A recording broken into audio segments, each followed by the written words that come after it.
The October wind carried the scent of decay and wet earth through Oakwood Cemetery as Isabella Marquez pulled her coat tighter around her shoulders. 12 years had passed since she last stood before this granite headstone.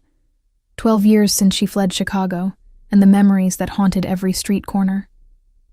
But today marked the anniversary of her father's death, and guilt had finally pulled her back to the city she once called home. Detective Javier Marquez's grave sat beneath an ancient oak tree, its branches now bare and reaching toward the overcast sky like skeletal fingers.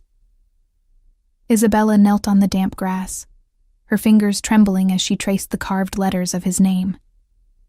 The wound in her heart, which time had supposedly healed, ripped open fresh and raw. She had brought yellow roses, his favorites, clutched in her left hand. But as she reached forward to place them against the headstone, she froze. There, already resting against the cold granite, lay a pristine bouquet of white lilies tied with black ribbon. The flowers were fresh, their petals still dotted with morning dew, impossibly perfect against the gray morning. Isabella's breath caught in her throat. Who would leave flowers here?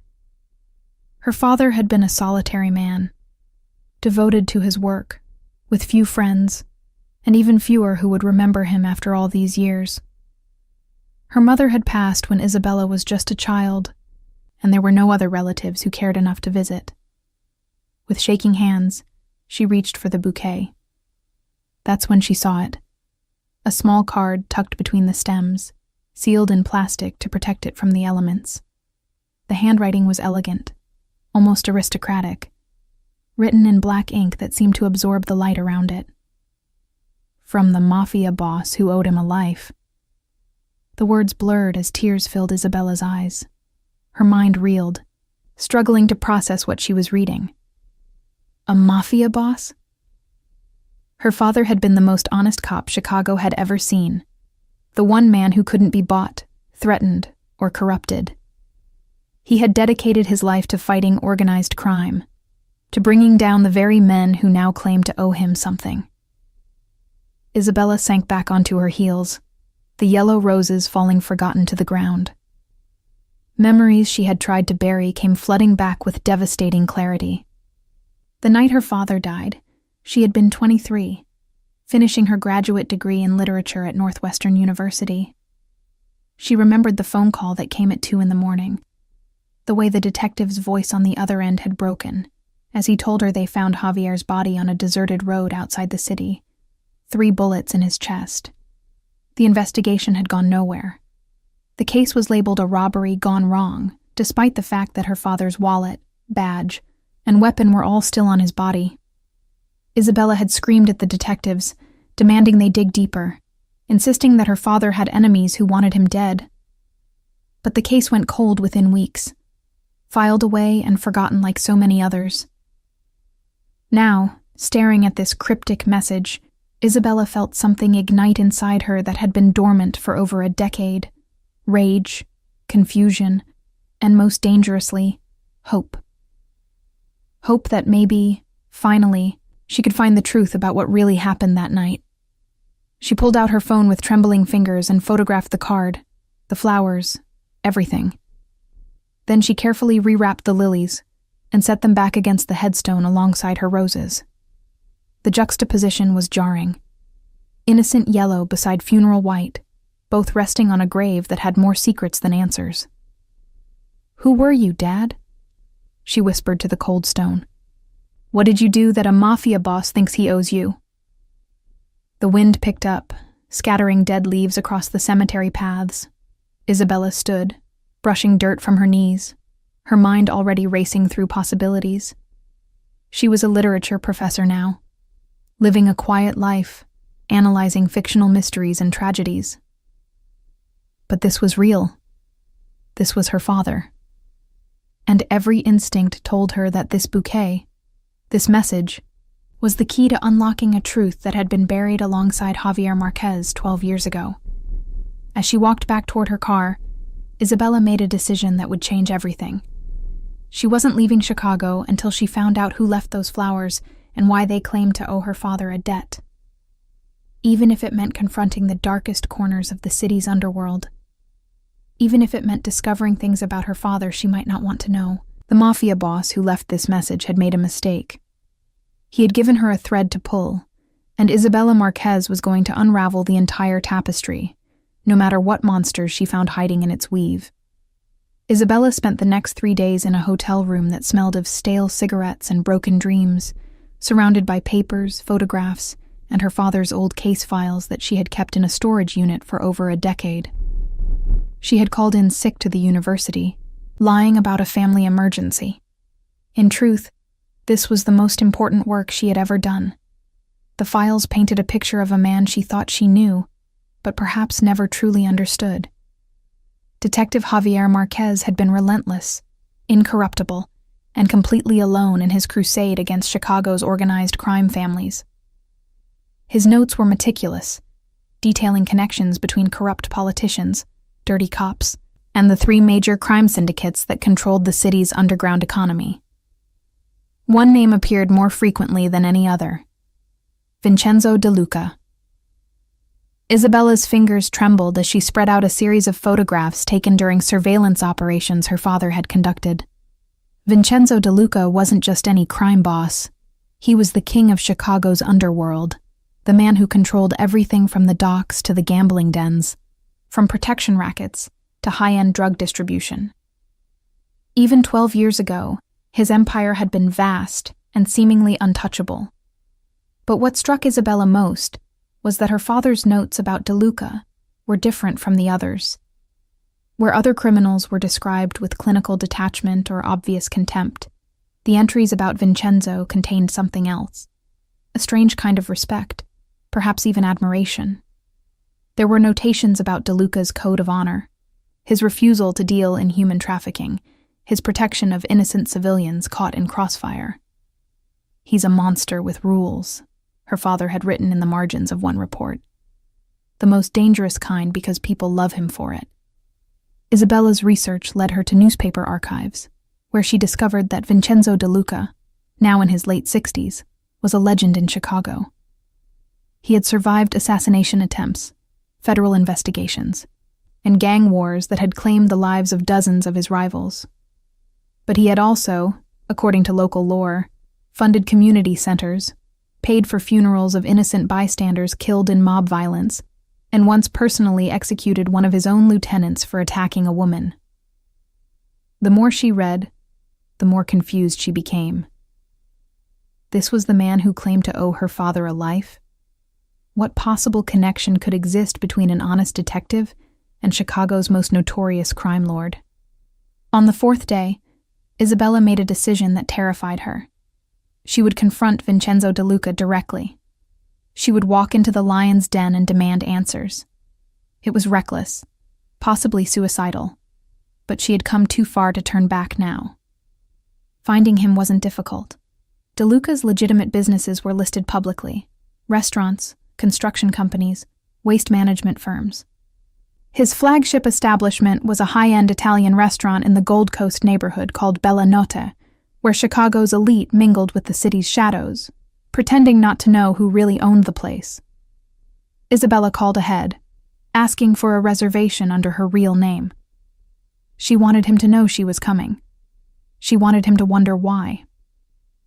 That evening, she dressed carefully in a black dress and heels, her father's detective badge tucked in her purse like a talisman. As she drove toward the restaurant, her hands were steady on the wheel, but her heart hammered against her ribs like a caged bird desperate for freedom. Bella Notte occupied a corner building with red brick and warm lighting spilling from tall windows. A valet took her car, and a hostess with knowing eyes led her inside without asking her name. The interior was elegant: dark wood, white tablecloths, the soft murmur of conversation and clinking glasses. Classical Italian opera played softly in the background. "Miss Marquez," the hostess said, stopping before a private booth in the back corner. "Mr. De Luca is expecting you." Isabella's breath caught. The man sitting in the booth was not what she expected. Vincenzo De Luca was in his late 60s, his dark hair silvered at the temples and slicked back in an impeccable style. He wore a perfectly tailored charcoal suit, a crisp white shirt with the top button casually undone, revealing a glimpse of ink on his chest. Some kind of religious iconography, she thought. A gold Rolex gleamed on his wrist, and a heavy signet ring adorned his right hand. But what struck her most were his eyes. They were dark, intelligent, and profoundly sad. This was a man who had seen too much, done too much, and carried the weight of it all in the lines etched deep into his distinguished face. "Miss Marquez," he said, his voice gravelly but cultured, with just a hint of an Italian accent. "Please sit. I've been expecting you since the moment you found my flowers." Isabella slid into the booth across from him, forcing herself to meet his gaze without flinching. "You knew I would come. Your father's daughter? Of course you would come." He gestured to a waiter who appeared instantly with wine. "You have his eyes. The same fire, the same unwillingness to let things rest. Then you knew my father." It wasn't a question. Vincenzo's expression softened, and for a moment, Isabella saw genuine grief cross his features. "I knew Detective Javier Marquez, yes, and I owe him more than flowers can ever repay." "The note said you owed him a life. What does that mean?" Vincenzo lifted his wineglass, studying the dark liquid before taking a slow sip. When he spoke again, his voice was quiet, meant only for her.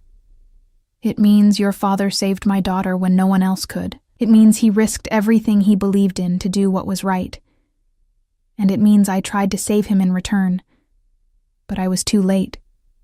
That is a debt I will carry until my last breath." Isabella felt the world tilt beneath her. "Your daughter? My father saved your daughter? Would you like to hear the story, Miss Marquez? The real story of what happened 12 years ago? Because I promise you, it's not what you think. Nothing about your father's death was what anyone told you." Isabella's hands clenched into fists on the table. "Tell me everything." And so, in a restaurant filled with secrets and lies, Chicago's most powerful crime lord began to tell her the truth about the night her father died, and the twisted path that had led them all to this moment. Vincenzo De Luca leaned back in the booth, his eyes distant as he reached into the past.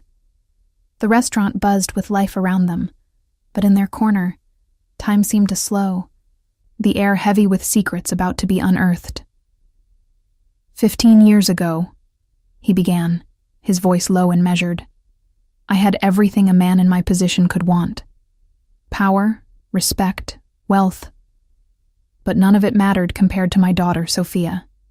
She was 17, brilliant, kind, everything good that I was not. She was the one pure thing in my corrupted world, and I protected her fiercely, kept her away from the business, sent her to the best private schools." He paused to sip his wine, and Isabella saw his hand tremble slightly. "But my enemies knew that to hurt me, they had to hurt her. Antonio Russo, a rival who wanted my territory. He planned something that violated every code we lived by. He arranged for Sophia to be kidnapped on her way home from school." Isabella felt a chill run down her spine. She had read about this case in her father's files, but the details had been sparse, classified. "They took her in broad daylight," Vincenzo continued, his voice thick with remembered pain. 3 men, professional, brutal. They held her for 4 days in a warehouse on the south side. 4 days where I didn't know if she was alive or dead. 4 days where I prepared to burn this entire city to the ground if they harmed one hair on her head. "The police were involved in the investigation," Isabella said quietly. "My father was assigned to the case." "Your father was the lead detective, yes. But here's what you don't know. Most of the Chicago PD at that time was on someone's payroll. Mine, Russo's, or the Colombians. The detectives assigned to find Sophia were deliberately running the investigation in circles, giving Russo time to make his demands, to humiliate me before eventually killing her anyway." Vincenzo's jaw clenched, and Isabella could see the rage that still lived in him after all these years. Everyone except Javier Marquez. Your father took one look at that case and knew something was wrong. He saw the delays, the misdirections, the false leads. And he did what no other cop in Chicago would dare to do. He came to me directly. Isabella's eyes widened. He came to you? He walked into my office, this restaurant actually, sat right where you're sitting now, and he said, I know your daughter is still alive. I know cops on my force are involved in this, and I'm going to find her. But I need your word that when I do, you won't start a war that will kill innocent people. Vincenzo's eyes glistened with unshed tears. He was risking his career, possibly his life, to make that deal with me, because he believed saving a 17-year-old girl was more important than the rulebook. What happened? Isabella whispered, though part of her already knew this story would break her heart. Your father worked around the clock, following leads the other detectives ignored. He traced phone records, interviewed witnesses they had dismissed, and on the 4th day, he found the warehouse. He called for backup, but by the time they arrived, he had already gone in alone because he knew Sofia was running out of time. Vincenzo's voice cracked. He killed 2 of her captors in the firefight and wounded the 3rd. When I arrived with my men, because yes, he called me too, kept his word about preventing a war. He was carrying Sofia out of that burning building. She was traumatized, dehydrated, but alive. Because of him. Isabella felt tears streaming down her face. This was the father she knew. The man who would risk everything for what was right, who saw a girl in danger and couldn't look away, even if saving her meant crossing lines that could destroy him. I tried to thank him, Vincenzo said. I tried to offer him money, protection, anything. He refused it all. He said he was just doing his job. But I saw the looks from the other cops when they arrived. I saw the hatred in their eyes because Javier Marquez had exposed their corruption, had shown them for what they were, and I knew they would make him pay. The other detectives, Isabella breathed. They killed him. Vincenzo nodded slowly. 3 years later, your father had gathered evidence against a network of dirty cops, men who were taking bribes, protecting criminals, even participating in crimes themselves. He was about to take that evidence to the FBI. But someone warned them. Someone told them Javier was about to bring down their entire operation. The crime boss's hands clenched into fists on the table. They set up a meeting, told him they had information on a case. They lured him to that deserted road. And they executed him like he was nothing more than a problem to be eliminated. Isabella's world spun. All these years she had wondered, had suspected, but hearing it confirmed was like being shot herself. You knew who killed him. I found out 2 days after he died. My sources in the department told me everything. And I swear to you, Miss Marquez, I tried to save him. When I heard about the setup, I sent my men to intercept, to warn him. But we were 15 minutes too late. By the time we arrived, he was already gone. Vincenzo's voice broke completely. I failed him. The man who saved my daughter, who showed me that honor could exist outside my world, who trusted me with his life. I failed him when he needed me most. That is the debt I owe. That is why I bring flowers to his grave every year. It's the only way I can tell him I'm sorry. The restaurant around them continued its elegant dance of dinner and conversation, oblivious to the storm of revelation happening in the corner booth. Isabella sat frozen, her mind trying to process everything she had just learned. Her father hadn't just been murdered. He had been betrayed by the very institution he served, killed by the men who were supposed to be his brothers in blue. And the most feared crime lord in Chicago had been the only one who tried to save him. Who were they? Isabella asked, her voice cold and sharp as a knife. Give me their names. Vincenzo studied her face, seeing the same determination that her father had possessed. If I tell you, What will you do with that information? These men are still protected, still powerful. Going after them could get you killed just like your father. I don't care, Isabella said fiercely. My father spent his life fighting for justice. If I walk away now, if I let his killers continue to live free and unpunished, then he died for nothing. His sacrifice meant nothing. Vincenzo was quiet for a long moment. Then he reached into his jacket and pulled out a thick manila envelope, sliding it across the table. Your father gave this to me 3 days before he died. He said if anything happened to him, I should keep it safe. Inside are copies of every piece of evidence he gathered: bank records, photographs, recorded conversations, witness statements. Everything needed to destroy the men who killed him. Isabella's hands shook as she picked up the envelope. Why didn't you use this yourself? Why didn't you destroy them? Because I'm a criminal, Miss Marquez. Anything I did would be dismissed as mob retaliation.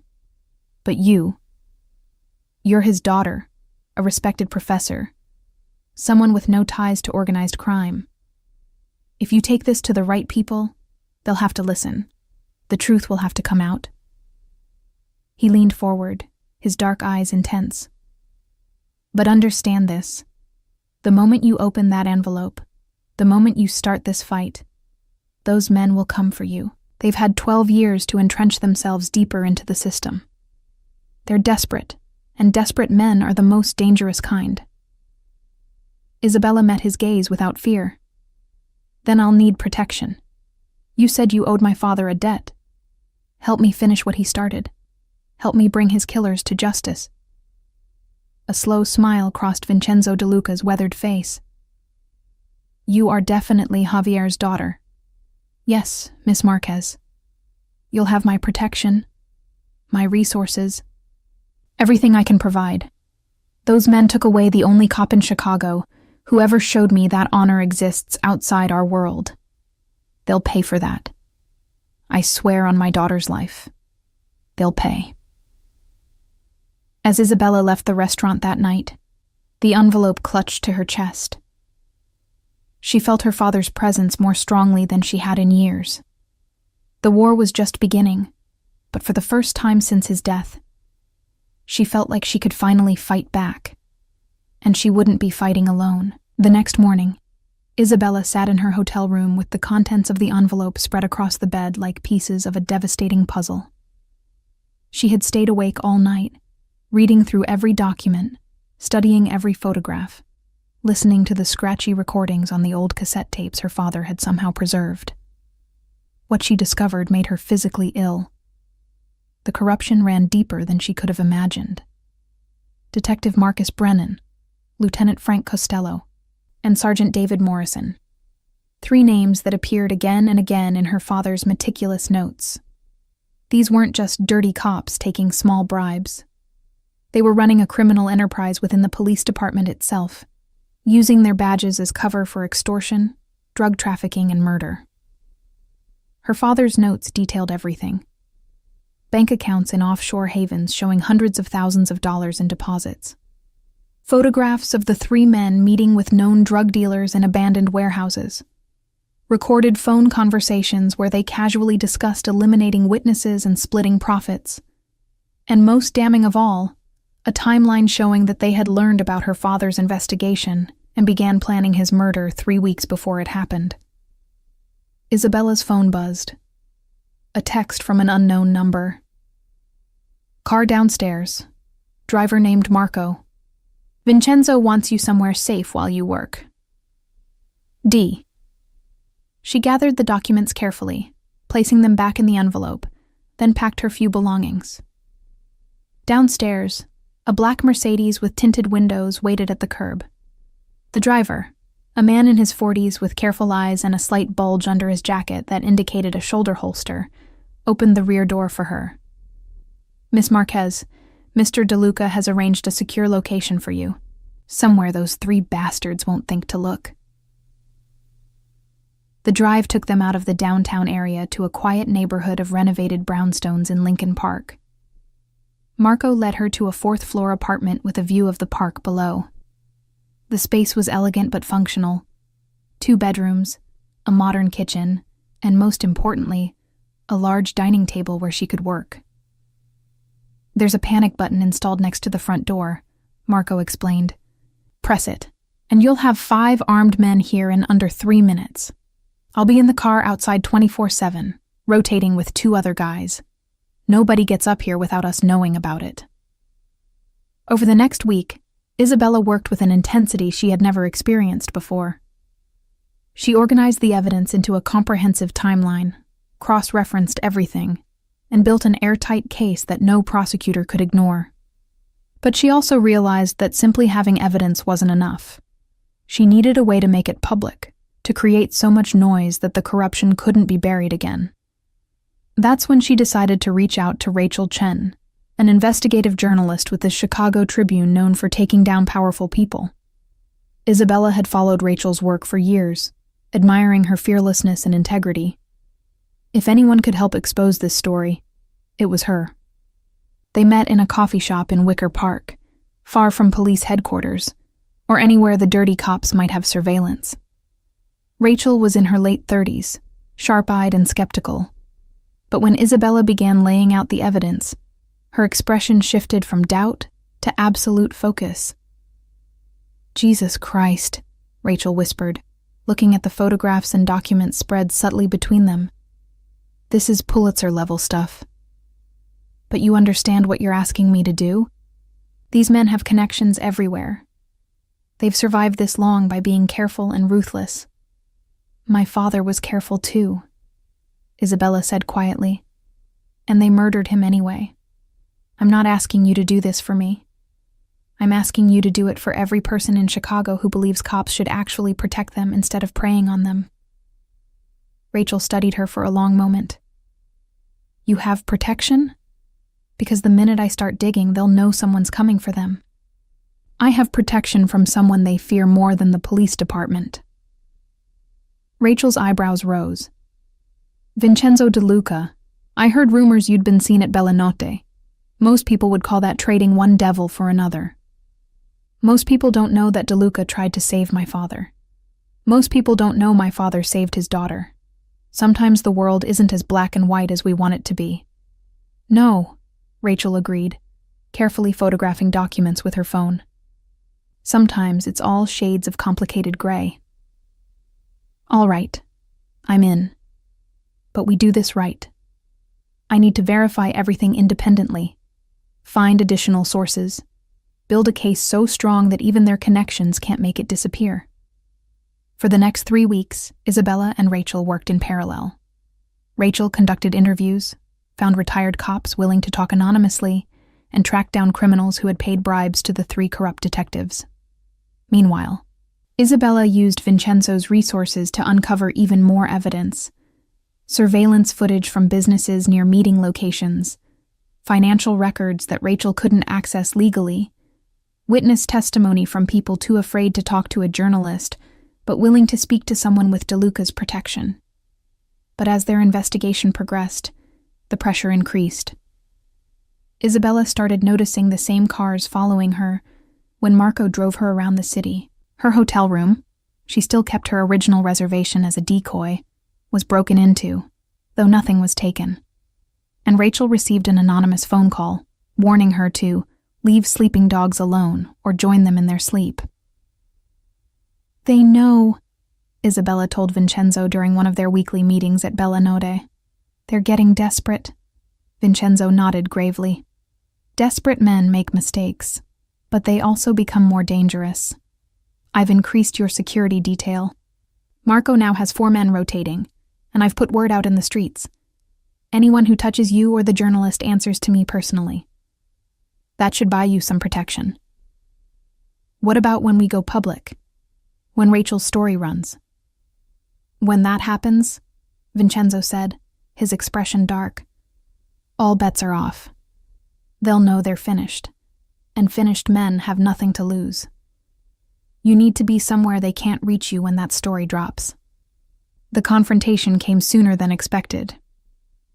Isabella was leaving the Tribune offices after a late night working with Rachel when a car pulled up beside her on the street.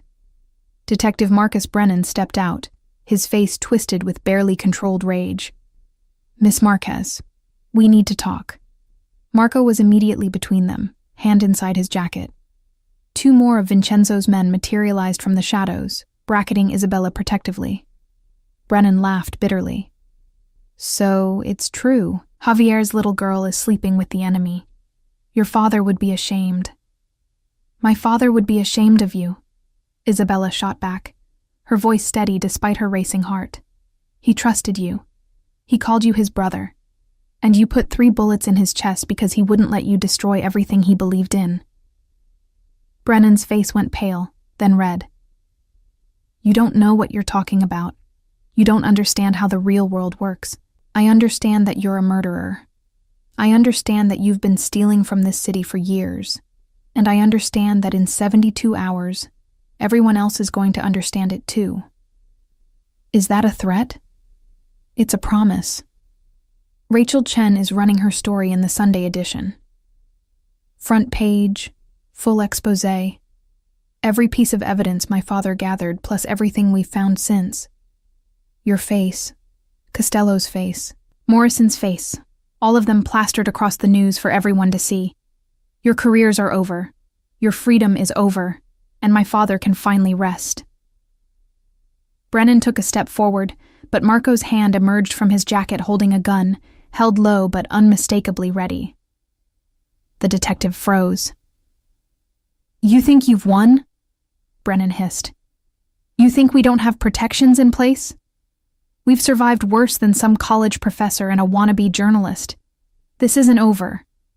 "You're right," Isabella said coldly. "It's not over. Not until you're in a cell for the rest of your life. Now get away from me before I have Mr. DeLuca's men escort you there ahead of schedule." Brennan stared at her for a long moment, then spat on the sidewalk before returning to his car. As it drove away, Isabella realized her hands were shaking. "You did good," Marco said quietly. But he meant what he said. "They're going to come at you hard now. We need to move you tonight." Isabella nodded. The battle lines were drawn.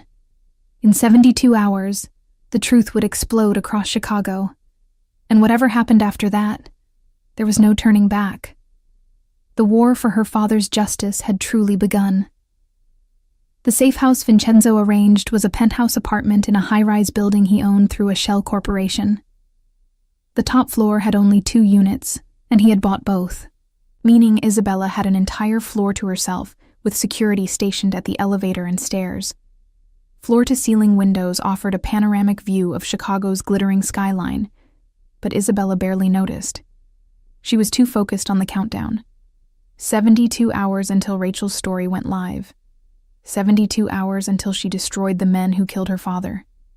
But those 72 hours felt like an eternity. On the first night, Isabella couldn't sleep. She stood at the windows watching the city lights blur through her tears, thinking about her father.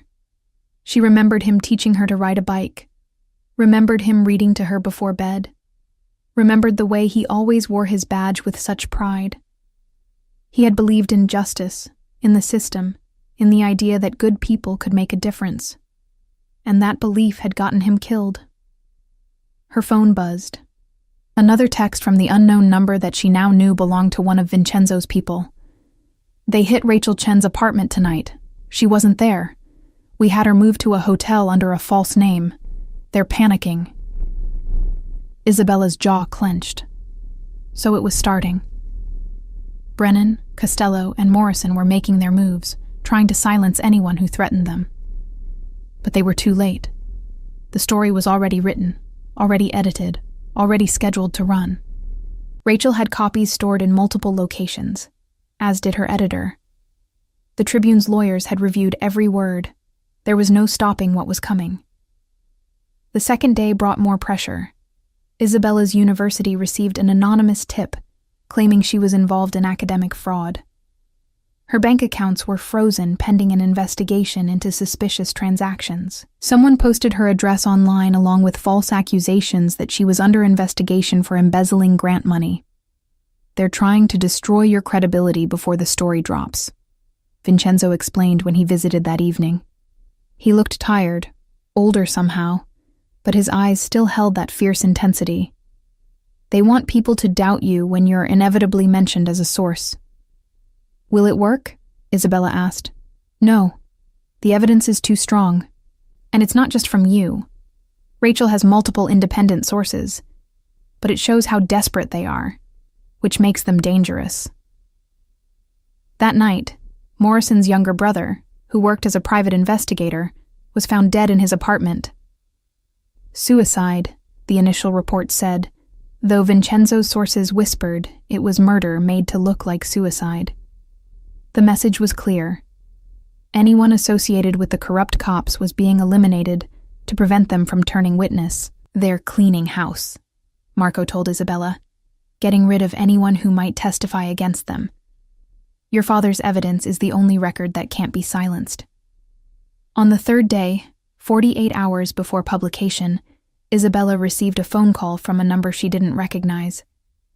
Against Marco's advice, she answered it. Miss Marquez? The voice was older, refined. My name is Chief Harold Davidson.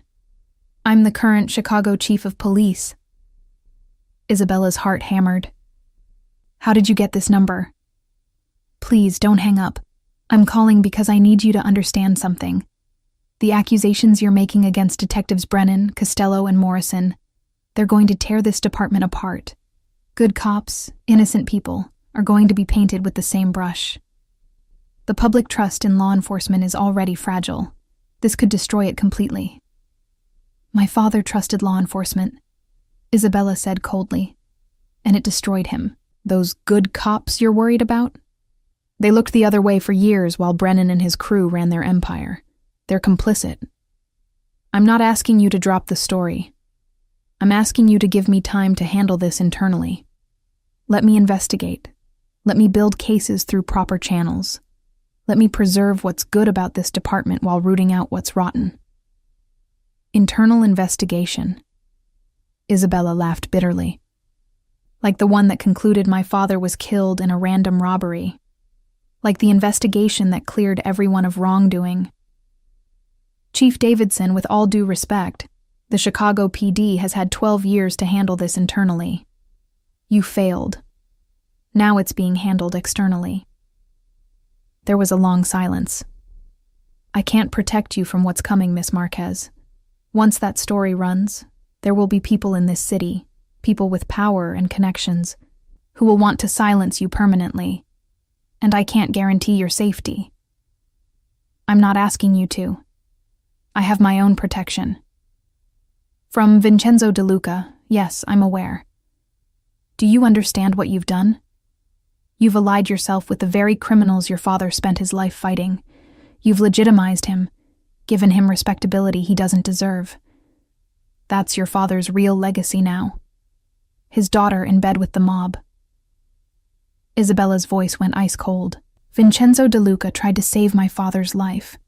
Your detectives took it. If you want to talk about betrayal, Chief, look in the mirror. This conversation is over. She hung up, her hands shaking with rage. Marco appeared in the doorway, concern etched on his face. That was a warning, he said quietly. They're going to come at you from every angle now. Legal, professional, personal.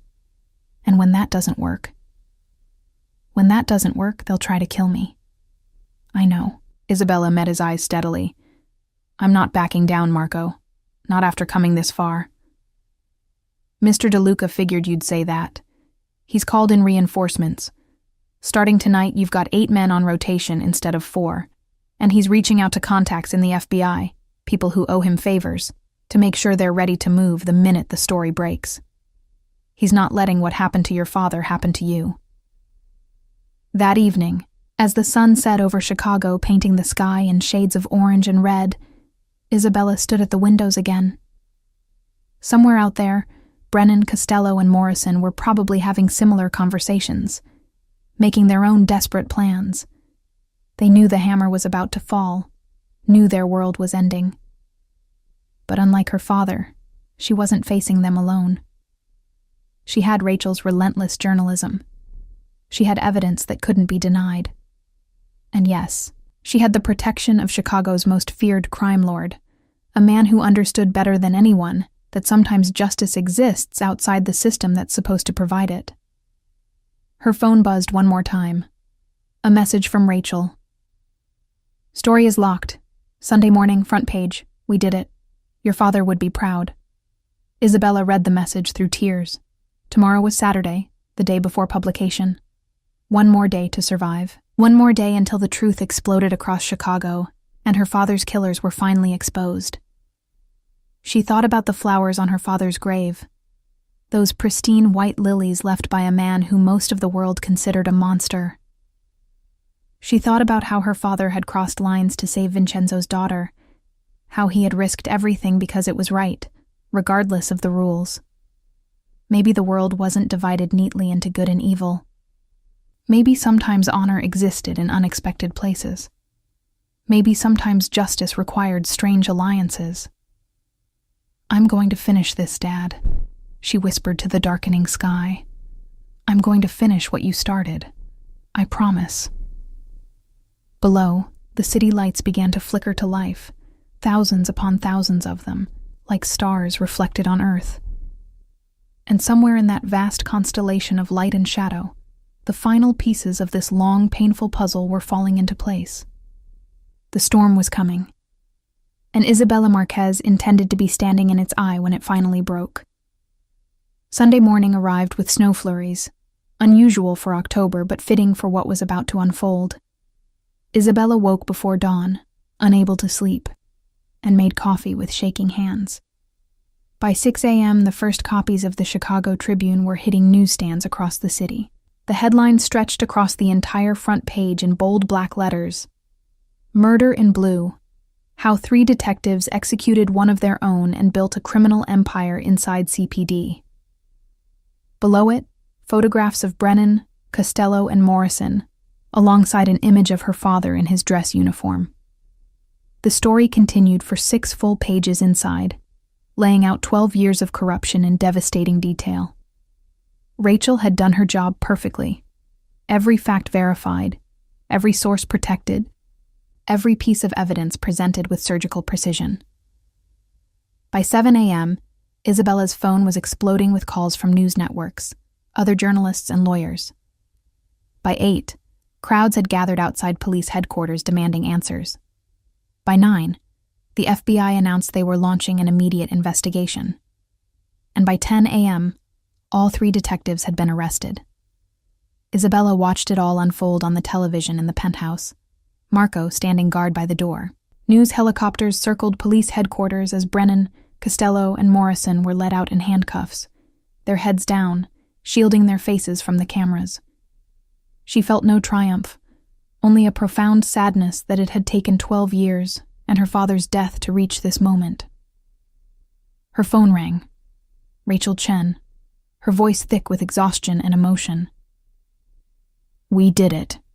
The DA just announced they're charging all 3 with first-degree murder, corruption, racketeering, and about 20 other charges. Internal Affairs is opening investigations into 47 other cops who were mentioned in the evidence. Isabella, we actually did it." "My father did it," Isabella corrected softly. "We just finished what he started." The next few weeks were a blur. Isabella gave testimony to federal prosecutors, sat for interviews with the FBI, and watched as the case against her father's killers grew stronger every day. More witnesses came forward, emboldened by the arrests. Other dirty cops scrambled to cut deals, offering information in exchange for lighter sentences. The Chicago Police Department was being torn apart and rebuilt, just as Chief Davidson had predicted. But through it all, Isabella found herself thinking about Vincenzo De Luca, the man who had protected her, who had kept her father's evidence safe for 12 years, who had honored a debt that most people would have forgotten. She needed to see him again, needed to properly thank him. She found him at Bella Notte one evening in late November. He looked frailer than before, moving slowly as he stood to greet her. The restaurant was quieter than usual, perhaps because the newspapers had reported his connection to the case, and Chicago's elite were temporarily keeping their distance. "Miss Marquez," he said, gesturing to the booth. "I've been following the news. Your father would be proud of what you've accomplished." "I couldn't have done it without you," Isabella said, sitting across from him. "You kept the evidence safe. You protected me.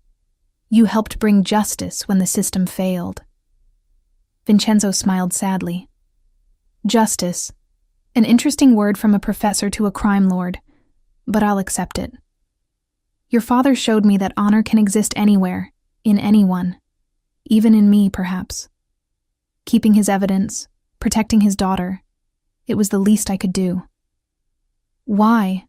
Isabella asked. "You could have destroyed those documents. You could have let sleeping dogs lie. Why risk drawing attention to yourself?" "Because Javier Marquez saved my daughter's life," Vincenzo said simply. "Because he treated me like a man worth making a deal with, not just a monster to be destroyed. Because he showed me that even people like us can do the right thing sometimes." How could I betray that? They talked for hours that evening, sharing memories of her father, discussing the ongoing trials, and slowly building an unlikely friendship. Vincenzo told her about Sofia, now a successful doctor in Boston, married with 2 children, living a life completely separate from her father's world. Isabella told him about her plans to write a book about her father's case, to ensure his story was never forgotten. "Will you write about me in this book?" Vincenzo asked. "Would you want me to?" "I want you to tell the truth," he said. "All of it. The good and the bad. Let people know that Javier Marquez was so committed to justice that he made a deal with the devil to save an innocent girl. Let them know that even the devil kept his word." 3 months later, at the trial, all 3 former detectives were found guilty on all counts. Brennan and Costello received life sentences without parole. Morrison, who testified against the others in exchange for a lighter sentence, got 30 years. The courtroom erupted in applause when the verdict was read, but Isabella just closed her eyes and let the tears fall. It was over. Finally, truly over. That spring, Isabella returned to teaching, though she never quite fit back into her old life. She had seen too much, changed too much. She began work on her book, spending weekends in Chicago conducting interviews and piecing together the full story of her father's life and death. And every October, on the anniversary of his death, she returned to Oakwood Cemetery with yellow roses. But she was never alone. White lilies were always there waiting, placed carefully against the headstone, with no note needed anymore. Sometimes she arrived early enough to see an elderly man in an expensive coat leaving, his movements slow but dignified, a young man in a dark suit helping him walk. Vincenzo never acknowledged her presence, and she never approached him. This was his time to pay his respects, to honor the debt he felt he could never fully repay. It was a ritual that would continue until one of them could no longer make the journey. One year, Isabella didn't see Vincenzo at the cemetery. She learned a few days later from the news that he had passed away peacefully in his sleep, surrounded by his daughter and grandchildren. At his funeral, hundreds gathered, criminals and legitimate businessmen, old rivals and family members, all paying their respects to Chicago's last true godfather. Isabella attended, standing in the back, unnoticed by most. When the ceremony ended and the crowds dispersed, she approached the grave. Sofia De Luca was there, a handsome woman in her 40s with her father's dark eyes. "You're Isabella Marquez," Sofia said softly. "My father talked about you often in his last months, about your father too. He said Javier Marquez was the best man he ever knew, and that you inherited his courage." "Your father kept his word to mine," Isabella replied. "He protected me when no one else could. He helped bring justice when the system failed. I owed him a debt too." Sofia smiled through tears. He would have appreciated hearing that. All his life, people feared him, used him, or condemned him. But your father, And you. You saw past what he was to who he could be. That meant everything to him. Isabella reached into her bag and pulled out a bouquet of white lilies, the same kind Vincenzo had left on her father's grave for so many years. She placed them carefully beside the fresh earth. "From the detective who believed in honor," she whispered, "and from the daughter who now believes in forgiveness." As she walked away from the cemetery that day, Isabella felt lighter than she had in years. The weight of rage and grief that had pressed on her chest for so long had finally lifted. She had given her father justice. She had learned that honor could exist in the most unexpected places. And she had discovered that sometimes the monsters we're taught to fear are capable of more humanity than the heroes we're taught to trust. The world, she understood now, was neither black nor white, neither wholly good nor wholly evil. It was a tapestry of gray, woven with threads of choice and consequence, where people like her father and Vincenzo De Luca could exist in the same story, each flawed and complicated, each trying in their own way to pay the debts they owed. Isabella returned to her life, to her teaching and her writing. But she never forgot the lesson those white lilies taught her.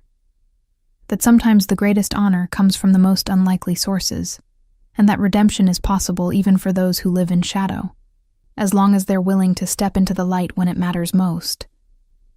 Years later, when her book was published, she dedicated it to two men. To Detective Javier Marquez, who showed me the meaning of justice, and to Vincenzo De Luca, who showed me the meaning of honor. May we all have the courage to see beyond what we expect and recognize truth wherever it lives. And every October, without fail, fresh white lilies appeared on Javier Marquez's grave, placed there by Sofia De Luca, continuing her father's promise, ensuring that the debt of honor would be paid long after both men had passed from this world.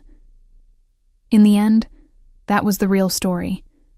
Not of cops and criminals, not of good and evil, but of two men who found respect across an impossible divide, whose choices created ripples that changed the lives of everyone they touched, and of two daughters who honored their father's legacies by refusing to let their stories be forgotten. Justice had been served, honor had been kept. And in a cemetery in Chicago, beneath an old oak tree, two bouquets of flowers, yellow and white, rested together on a detective's grave, a testament to the complicated, beautiful, tragic truth that sometimes the most unlikely people can change the world simply by keeping their promises. 6 months had passed since the verdict, and spring had arrived in Chicago with an insistence that felt almost aggressive after the brutal winter. Isabella stood in her new office at Northwestern University, surrounded by boxes of research materials for her book. The university had offered her a position as a visiting professor, specializing in criminal justice narratives, a role that felt like destiny rather than coincidence. The view from her window overlooked the campus quad, where students hurried between classes, their faces bright with the oblivious optimism of youth. Isabella envied them that lightness. She had once been like that, believing the world operated according to clear moral lines, that justice was a given rather than something you had to fight and bleed for. Her phone buzzed, a text from Rachel Chen. "Published numbers are in. Your book pre-orders just hit the NYT bestseller list. You're going to change how people think about corruption and redemption. Drinks tonight to celebrate?" Isabella smiled faintly, but didn't respond immediately. The book, Flowers for the Dead, A Daughter's Search for Justice, wasn't due for release for another month, but the advance publicity had been overwhelming. Every major news outlet wanted interviews. Documentary producers were calling. Hollywood agents were circling with offers to adapt the story. But what struck Isabella most were the letters. Hundreds of them, from people across the country who had lost loved ones to police violence, to corruption, to a justice system that protected its own. They wrote to thank her, to tell their own stories, to ask for advice on how to fight back when fighting back seemed impossible. She had become, quite accidentally, a symbol, and the weight of that was heavier than any grief she had carried for her father. A knock on her office door pulled her from her thoughts. Marco stood in the hallway, no longer in the black suit and earpiece of a bodyguard, but dressed casually in jeans and a leather jacket. Vincenzo's organization had largely disbanded after his death, with Sofia ensuring that her father's legitimate businesses stayed legitimate, and his criminal enterprises were quietly shut down or sold to rivals with strict stipulations about avoiding violence and human trafficking. Marco had taken a job as head of security for a downtown hotel, but he still checked on Isabella regularly. The bond formed during those dangerous weeks had never quite faded. "Thought you might want to see this," he said, handing her a manila envelope. "Arrived at your apartment this morning. I had your mail forwarded here since you're spending so much time at the office." Isabella opened it carefully. Inside was a single photograph, professionally taken, showing Vincenzo De Luca standing beside a younger man in a hospital room. The younger man held a newborn baby, and Vincenzo's face, that weathered, dangerous face, was transformed by pure joy. On the back, written in elegant script, "My great-grandson, Javier De Luca, born March 15th. Sofia wanted your father's name to live on in our family. She said it was the only way to properly honor what he gave us. V." The photograph was dated 2 weeks before Vincenzo died. Isabella felt tears burn her eyes. She turned the photo over again, studying Vincenzo's expression in that hospital room. This was the man the world saw as a monster, holding his great-grandson, ensuring that an honest cop's name would be carried forward in a family built on crime and violence. The contradiction was beautiful and terrible in equal measure. "There's something else," Marco said quietly. "Sofia De Luca wants to meet with you. She's in town this week, staying at the Four Seasons. She said it's important." They met for lunch at a restaurant far from Bellanote, which had been sold months earlier to a restaurateur with no mob connections. Sofia De Luca was elegant in a navy dress and pearls, her dark hair streaked with distinguished gray. She looked like what she was, a successful physician with a beautiful family and a complicated past. "Thank you for coming," Sofia said, as they settled into a quiet corner booth. "I know this must be strange for you." "Strange seems to be my normal now," Isabella replied with a slight smile. Sofia ordered wine for both of them, then spent several minutes in small talk, asking about the book, about Isabella's teaching position, about her adjustment back to Chicago. But Isabella could see the tension in the other woman's shoulders, the careful way she chose her words. Finally, Sofia reached into her purse and pulled out a leather journal. Worn and clearly well used, she placed it on the table between them. "My father kept this for the last 15 years of his life. It's not what you'd expect. After your father saved me, after he saw that your father was different from other cops, he started writing. Reflections on honor, on the choices he made, on the life he led. He never showed it to anyone, but he left instructions that if anything happened to him, I should give it to you." Isabella stared at the journal as if it might bite. "Why me?" "Because you're the only person who would understand," Sofia said softly. "You're the only person who saw my father as more than just a monster, or just a tragic figure. You saw the complexity, and he wanted you to know his truth, all of it, so you could tell it properly in your book." Isabella's hands trembled as she reached for the journal. The leather was soft, expensive, the pages filled with Vincenzo's elegant handwriting. She opened it randomly and began to read. "Today I visited Javier's grave again. 12 years, and the guilt has not diminished. I dream sometimes that I arrived 5 minutes earlier, that my men got there in time, that I could have saved him the way he saved Sofia. In my dreams, I make different choices. But we don't get to remake the past, only live with its weight. Isabella came to see me today. She has her father's eyes. That same burning need for truth. I am helping her destroy men who deserve destruction. But I wonder if she understands what it costs to become what you must become to fight monsters. I wonder if her father would forgive me for involving her in this darkness. But she would have found her way here regardless. Some people are destined to seek justice, no matter the price. Isabella looked up, tears streaming down her face. He carried so much. We all do, Sophia said gently. That's what your father's death taught us. That every choice has weight. That honor isn't about being perfect, but about trying to do right, even when it costs you everything. My father was a criminal, Isabella.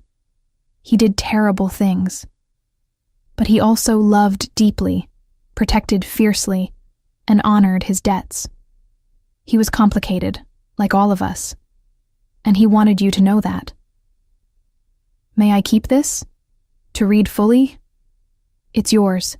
He left it for you. But Isabella, Sophia hesitated. Be careful how you use it. There are things in there that could hurt people who are still alive. Innocent people connected to my father's organization. He trusted you to be wise about what truths need to be told, and which ones can stay buried. Isabella nodded slowly, understanding the responsibility being placed on her shoulders.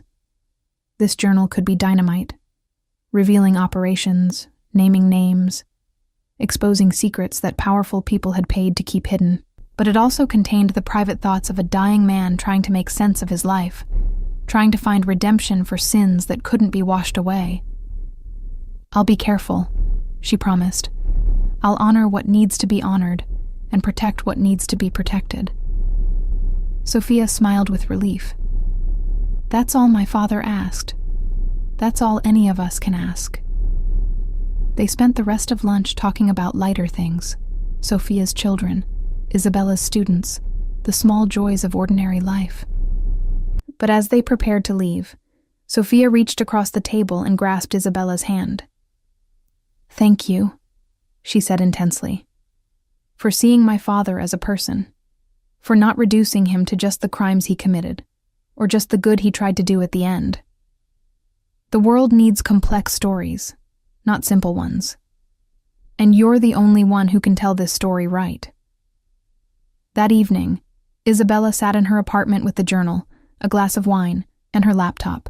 She read through Vincenzo's entries chronologically, watching his thoughts evolve from the practical concerns of running a criminal empire to deeper philosophical questions about morality, legacy, and redemption. One entry, dated just a month before his death, stopped her cold. The doctors say I have perhaps 6 months. The cancer is aggressive, and I am too old for aggressive treatments. I find myself at peace with this. I have lived longer than most men in my profession, and I got to see Sophia build a good life, got to meet my great-grandson. But what troubles me is what comes after. I am not a religious man, though I was raised Catholic. I don't know if there is a God waiting to judge me, or if there is only silence. But if there is a God, and if there is a heaven, I wonder if Javier Marquez is there.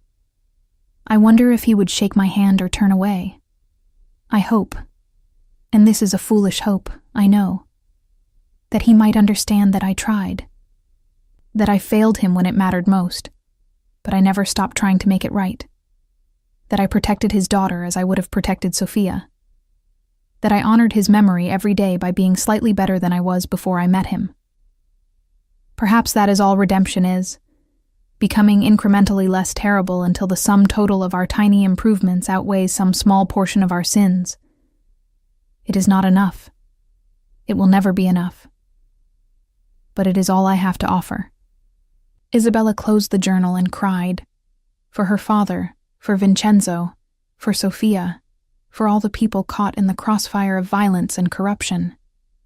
But she also cried with a strange sense of hope. Because if Vincenzo De Luca, the most feared crime lord in Chicago, could seek redemption and honor his debts with such dedication, then perhaps there was hope for all of them. Her book would tell this story. All of it. The good and the bad, the heroism and the failure, the complexity and the contradiction. She would show the world that justice was messy, that redemption was possible even for the worst among us, and that sometimes the people we least expect become the ones who save us. 3 weeks later, on a bright May morning, Isabella returned to Oakwood Cemetery. It was not the anniversary of her father's death, not any special date, just a random Tuesday when she felt the need to visit. She brought both yellow roses and white lilies, placing them together on her father's grave. The marble headstone gleamed in the sunlight, freshly cleaned by cemetery staff. Someone, probably Sophia, had arranged for perpetual care, ensuring that Detective Javier Marquez's final resting place would always be maintained. "I finished the book, Dad," Isabella said softly, sitting on the grass beside the grave. "It tells your story, and Vincenzo's story, and mine. It tells the truth about what you sacrificed and what you saved. People are going to read it, and some will call you a hero, and some will say you crossed lines you shouldn't have crossed. But they'll all know that you tried to do right, even when doing right meant making deals with devils." She paused, touching the cool marble. "I think I understand now why you did it. Why you risked everything to save Sophia. Because she was 17 and innocent, and none of what her father did was her fault. Because the badge on your chest didn't just mean enforcing laws. It meant protecting people, all people, even the daughters of crime lords. You saw a girl who needed saving and you didn't hesitate. That's who you were." A breeze rustled through the oak tree above, causing shadows to dance across the grass. Isabella looked up at the branches, now full with spring leaves, and smiled. "Vincenzo died believing you would understand what he tried to do for me. Believing that maybe, somewhere, you two could finally have that conversation you never got to finish. I don't know if heaven works that way, Dad, but I hope it does. I hope you two are sitting somewhere having coffee, arguing about ethics and honor and all the complicated things that you both believed in. And I hope you've forgiven him for being 5 minutes too late, because he never forgave himself." Isabella stood, brushing grass from her jeans. Before she left, she pulled out one final item from her bag, a small framed photograph she had commissioned. It showed her father in his dress uniform on one side and Vincenzo in his finest suit on the other, with a quote between them that she had written herself. "Two men, divided by law, united by honor. May they both rest in peace, knowing that their daughters remember not just what they were, but what they tried to be." She placed it carefully at the base of the headstone, where it would weather over time, but endure. Then she walked away from the cemetery, carrying Vincenzo's journal under her arm and her father's legacy in her heart. The book would publish in 3 weeks. The world would judge her father, would judge Vincenzo, would judge her for telling their story.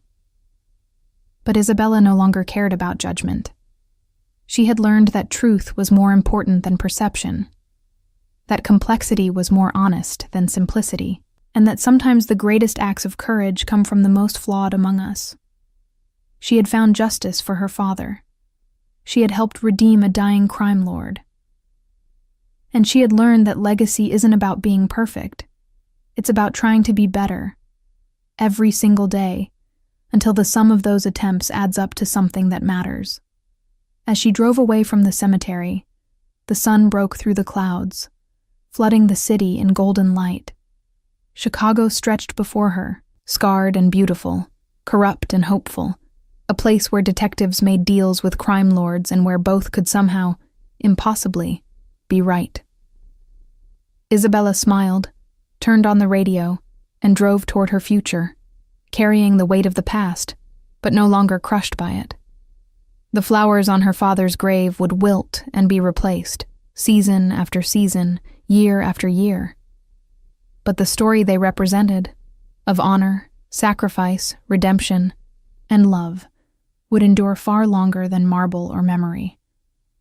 And that, Isabella finally understood, was all anyone could hope for. To be remembered not as perfect, but as human. Not as hero or villain, but as someone who tried, who failed, who tried again, and who left the world slightly better than they found it. It was enough. It had to be enough. And in the end, it was everything.